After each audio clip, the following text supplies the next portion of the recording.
അവന്റെ മുഖത്തൊരു കള്ള ലക്ഷണം ഉണ്ടെന്ന് എനിക്ക് ആദ്യമേ തോന്നിയിരുന്നു. എന്നിട്ട് അന്നത് പറഞ്ഞില്ലല്ലോ. ആ MLA ശുപാർശക്കത്ത് കൊടുത്തു വെച്ചോട്ടല്ലേ നമ്മൾ അവനെ നിയമിച്ചത്.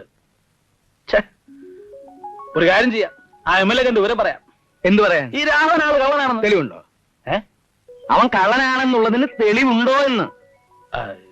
തെളിവുണ്ടോന്ന് ചോദിച്ചാൽ ഇപ്പോ മുതലാളി, തെളിവ് ഞാൻ ഉണ്ടാക്കി തരാം. പക്ഷെ എനിക്ക് അതിനുള്ള അധികാരം തരണം. എങ്ങനെ? എന്നെ ചെക്കിംഗ് ഇൻസ്പെക്ടറായി നിയമിച്ചുകൊണ്ടുള്ള ഒരു ഓർഡർ ഇങ്ങ് എഴുതിത്താ. ഒരു 200 രൂപയും. രൂപയോ? യൂണിഫോം തയ്പ്പിക്കാനേ.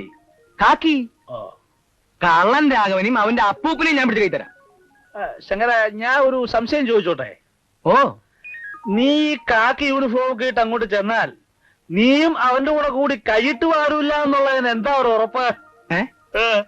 മുതലാളി, ഞാനൊരു കാര്യം പറയാം. ആരെയും വിശ്വാസമില്ലെങ്കിൽ അവനവൻ തന്നെ കണ്ടക്ടർ ആവുന്നതാണ് നല്ലത്. അതല്ല ശങ്കര, ഈ കാക്കിക്ക് അങ്ങനെ ഒരു വലിയ കുഴപ്പമുണ്ട്. കാശ് കണ്ടാ പിന്നെ ആരുടെയാ എന്തിനാ എന്നുള്ളതൊന്നും ഒരു പ്രശ്നമല്ല. അതുകൊണ്ട് പറഞ്ഞതാ. ഏതായാലും നീ തുണിയെടുത്ത് തയ്യക്കട കൊടുത്തോ.